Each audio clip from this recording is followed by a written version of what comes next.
Hello guys, welcome to learning edified. आज ये video मैं स्पेशली उनके लिए बना रहा हूँ एज यू नो कि IBPS 2020 नोटिफिकेशन आ चुका है, लोग तैयारी पे जुट चुके हैं। सो कई लोग ऐसे होंगे जिनके एग्ज़ाम नहीं क्रैक हो रहे हैं, अभी 6 महीने से कोई एग्ज़ाम नहीं हुए, प्रिपरेशन ढीली चल रही है। उन सभी के लिए एक बूस्टिंग वीडियो होगा, कैसे मैंने 2018 में IBPS क्लर्क PO दोनों फेल करे थे and how I cleared in 2019। So kindly आप इस चीज़ को देखें। आई नो बहुत लोगों ने क्लियर करा होगा, मैं जस्ट अपना एक्सपीरियंस शेयर कर रहा हूँ उन लोगों के लिए लोगों को ये लग रहा है कि कैसे करें, कोई रास्ता नहीं मिल रहा है। ठीक है, जस्ट उनके लिए। आई डोंट वांट कि कोई भी नेगेटिव फील करे, जस्ट पॉजिटिविटी लाने के लिए वीडियो बनाया जा रहा है, ताकि आप लोग देखें कि कैसे हमारे साथ के ही किसी एक लड़के ने फेल होके और कैसे कम बैक करा, कैसे क्लियर करा, वो सारी चीज़ें मैं यहाँ पे बताने के लिए आया हूँ। तो देखें क्या था स्कोर, क्या था। ये मेरे 2018 का स्कोर है। ये था IBPS, ये प्रीलिम एग्ज़ाम का था IBPS क्लर्क के लिए। ठीक है, तो देखिए ये मेरा नाम है, उत्तराखंड से मैं भरता हूँ, जनरल में कैटेगरी से।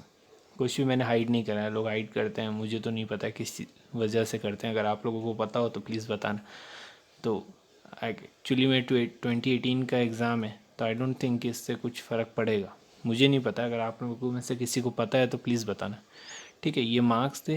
देखो, IBPS जिनको नहीं पता है मैं बता दूं, IBPS पब्लिक सेक्टर बैंक्स के लिए एग्ज़ाम कराता है। बैंक में 2 पोस्ट के लिए कराता है, क्लर्क्स के लिए जो कैशियर होते हैं, और PO के लिए प्रोबेशनरी ऑफिसर होते हैं। तो 2 स्टेज में एग्ज़ाम होता है क्लर्क के लिए। एक प्री होता है, ये क्वालिफाइंग होता है नेचर में।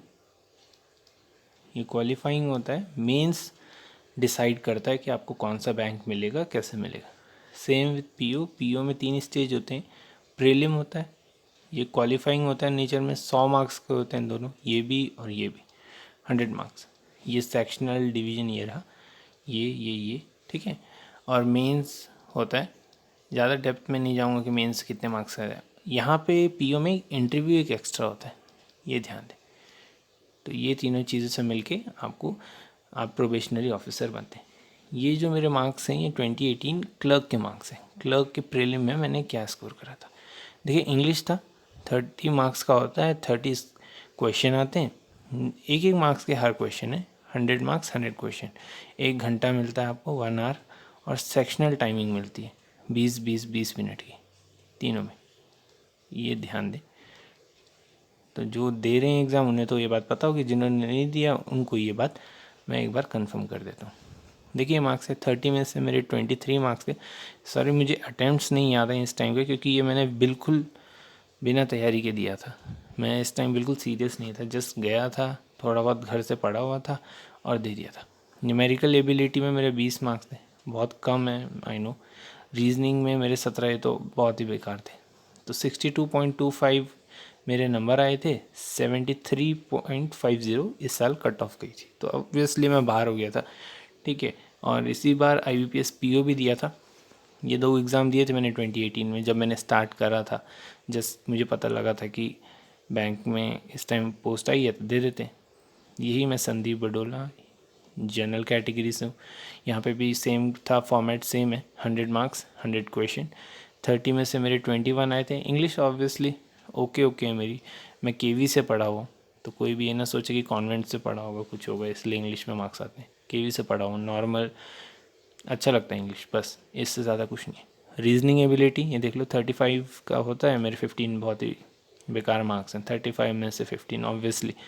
यहाँ पे आके एक्चुअली में ये एग्ज़ाम था मेरा रुड़की में, तो वहाँ जाने में आने में मैं बस यही एक्सपीरियंस आपसे शेयर करूँगा।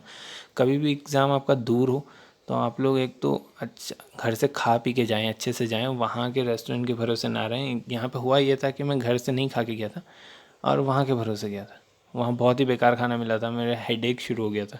और वैसे ये लोग 1 घंटे पहले बैठा देते एग्ज़ाम सेंटर में, तो वहाँ जाके स्क्रीन देखते देखते मेरे सिर दर्द, जब तक एग्ज़ाम स्टार्ट हुआ मेरी आंखों से आंसू आने लग गए थे, बहुत ज़्यादा हेडेक होने लगा था।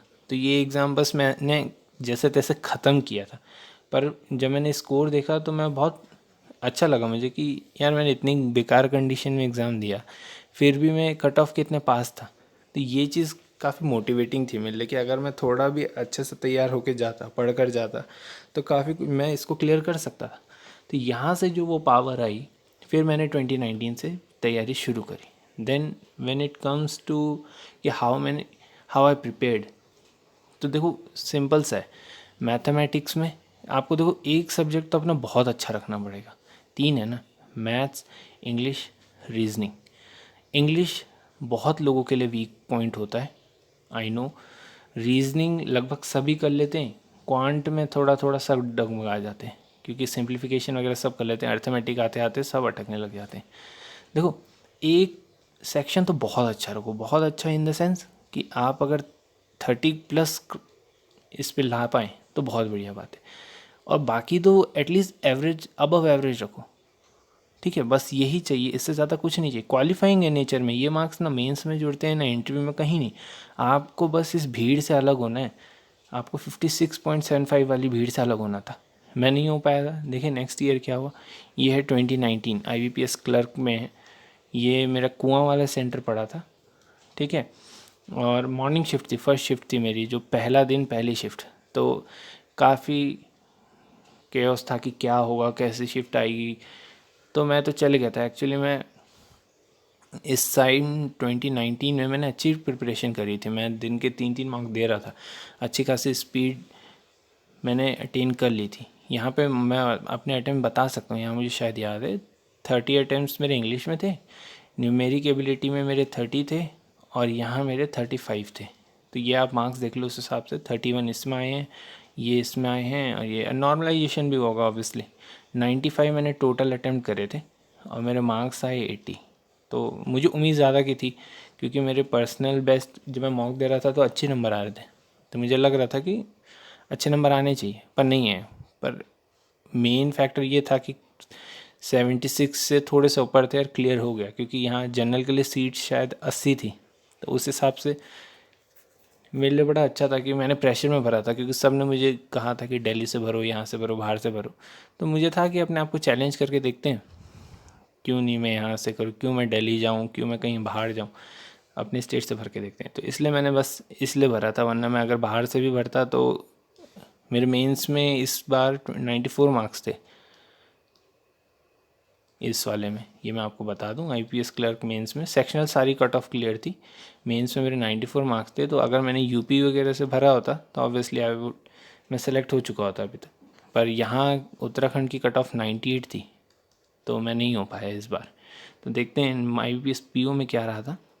ये देखिए IBPS PO के मार्क्स थे, आप कंपैरिजन देख लो। लास्ट ईयर मतलब 2018 में 52 मार्क्स थे मेरे PO में अराउंड, और इस बार 72 है। सिमिलरली क्लर्क में मेरे 62 थे, इस बार 80 हैं। तो आप ये जंप देखो, ये जंप सिर्फ प्रैक्टिस से आई है। मैं आप लोगों को बोल दूँ, आप अगर आप सीधा इस चीज़ को देखोगे तो हर सक्सेस के पीछे फेलियर है। प्लीज़ इस चीज़ को देखो आप, ये मत सोचो कि जिसके भी नंबर हैं पहले से ही पढ़ने में तेज हैं, इनको तो सब कुछ आता है। ऐसा कुछ नहीं होता, सब फेल होते हैं, मेहनत करते हैं, बार बार करनी है मेहनत, और चांसेस ही नहीं है कुछ। विदाउट मेहनत तो नहीं हो पाएगा ना कुछ भी। तो प्लीज़ मेहनत करो, मैं बस यही बोलूँगा, लॉकडाउन का अच्छे से इस्तेमाल करो प्लीज़ गाइस। एक प्लानिंग के साथ चलो, अपने शॉर्टकमिंग्स देखो कि मेरे को क्या नहीं आता, मुझे क्या आता है क्या नहीं आता, दोनों चीज़ पता होनी बहुत ज़रूरी है अगर एग्ज़ाम क्रैक करना तो, ठीक है। देखो इंग्लिश में मेरे इस बार अटैम्प्ट बता देता हूँ, 30 शायद इसमें थे, और यार टोटल मेरे 69 अटैम्प्ट थे, ये मुझे याद है। टोटल मैंने 69 अटैम्प्ट करे थे, और मुझे बिल्कुल उम्मीद नहीं थी निकलेगा, क्योंकि मुझे लग नहीं रहा था कि निकलेगा। मुझे श्योरली मेरे को नहीं लगता था कि ऐसे मार्क्स आएंगे मेरे। मुझे लग रहा था 69 तो मैंने बहुत कम करे हैं। जैसे मैं मॉक्स करता था तो 69 करते हैं तो ऑब्वियसली कट पिट के 62 63 तक आते हैं। तो मुझे लगा इतने कम आएंगे, ये तो बहुत कम नंबर है। एक्चुअली मैं एक्यूरेसी अच्छी है मेरी, तो मैं इतना ही एक्सपेक्ट करता हूँ कि 69 करें तो कट पिट के 62 63 आ जाएंगे, ठीक है। तो इसमें 30 करे थे, इन दोनों में शायद, इसमें शायद 20 के आसपास ही करे थे, तो 50 15, हाँ तो 20 कुछ ऐसे ही करे थे लगभग। सॉरी यार मुझे एग्जैक्ट याद नहीं है इसका, क्योंकि इसके बीच में काफ़ी एग्ज़ाम्स और थे, तो मैं इन चीज़ को इतना सीरियसली नहीं लिया कि क्या अटैम्प्ट है क्या नहीं है। मैं करके बस देकर आ गया था जितना मेरा बेस्ट था। ये चीज़ मैं बता देता हूँ, एग्ज़ाम खुलता है ना, इंग्लिश सेक्शन सबसे पहले खुल रहा है, फिर क्वांट आ रहा है, फिर रीजनिंग आ रहा है। आप ना हर सेक्शन में अपना बेस्ट दो, बस ये ध्यान रखो, क्योंकि एक बार इंग्लिश चले गया फिर आप रिग्रेट करते रह जाओगे कि यार कौन तो टफ आ गया, इंग्लिश में अच्छा कर लेता काश। तो हर सेक्शन में अपना अपना बेस्ट दो, देखी जाएगी। जो लास्ट में होता है देखो नॉर्मलाइजेशन होता है, कई शिफ्ट में ऐसा होता है कि आपके साथ के अच्छे अच्छे अटैम्प्ट कर आए फिर भी नहीं सेलेक्ट होते, कई शिफ्ट में ऐसा होता है कि कम अटैम्प्ट कर आए फिर भी सेलेक्ट हो जाते हैं। तो आप अपनी शिफ्ट के हिसाब से, अपनी नॉलेज के हिसाब से अपना बेस्ट दो, बाकी सब आप छोड़ दो। उस चीज़ की आप टेंशन मत लो कि मेरा सिलेक्शन होगा नहीं होगा। आओ आने के बाद ही सीधा अपना मेंस की तैयारी करने लग जाओ, सिंपल सीधा मेंस। पीओ में इस बार मेरे मेंस में रीजनिंग में 0.25 से मैं बाहर हो गया था, ये मैं आपको बता दूं, क्योंकि मैंने एक गलत पज़ल को लेकर बैठ गया था। एक्चुअली में क्या होता था कि मैं मॉक्स में अच्छा कर रहा था, रीजनिंग सेक्शन में ऑली बोर्ड के मॉक्स दे रहा था तो ठीक हो रहा था, और उसी ज़िद के कारण यही दिक्कत हुई कि ज़िद नहीं करनी है कभी भी। ये मैं समझ गया इस बार कि ज़िद नहीं करनी है, आपको फ्लेक्सिबल होना पड़ेगा, ठीक है। तो मैं पज़ल को लेकर ज़िद कर दी थी, 18-19 मिनट मैंने ले लिए थे उस पज़ल को लेकर, फिर एंड में वो बनी भी नहीं।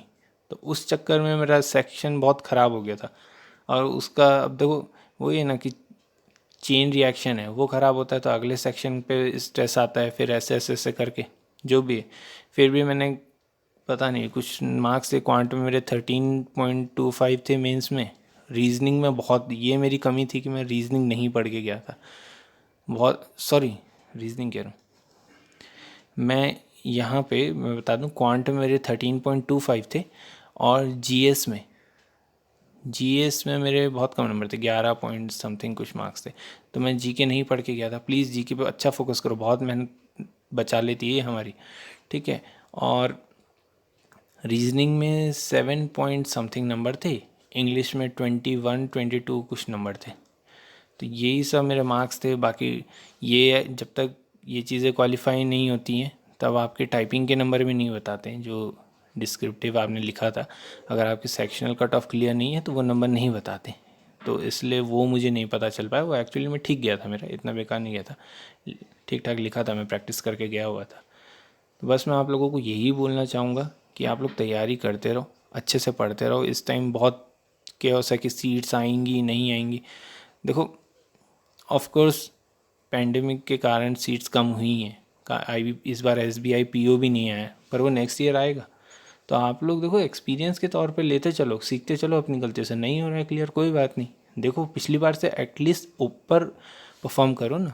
ऐसा मत सोचो कि पिछली बार भी नहीं हुआ इस बार भी नहीं होगा, ऐसे करके तो नहीं होगा। ऐसा है तो प्लीज़ छोड़ो और किसी और चीज़ में जाओ, अपनी जॉब लाइफ सेट करो। कोई ज़बरदस्ती नहीं है कि IBPS PO में ही रहना है, टाइम काटना है, कोई फ़ायदा नहीं है। उतना आपकी लाइफ के लिए भी तो टाइम जा रहा है, ठीक है।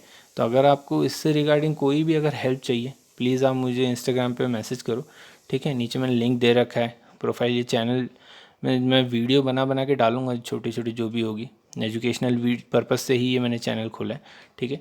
ये वीडियो सिर्फ मैंने आप लोगों की हेल्प के लिए बना रहा हूँ कि मेरा एक्सपीरियंस देखो, मैं भी आप लोगों के जैसे फेल हुआ हूँ पर मैं भी पास हुआ हूँ, तो आप लोग भी हो सकते हो, ठीक है। प्लीज़ मेहनत करो, और कोई भी अगर हेल्प चाहिए हो तो मुझे बोलो, जितनी मेरे से हेल्प हो सकेगी मैं आपको बताऊँगा। Thank you.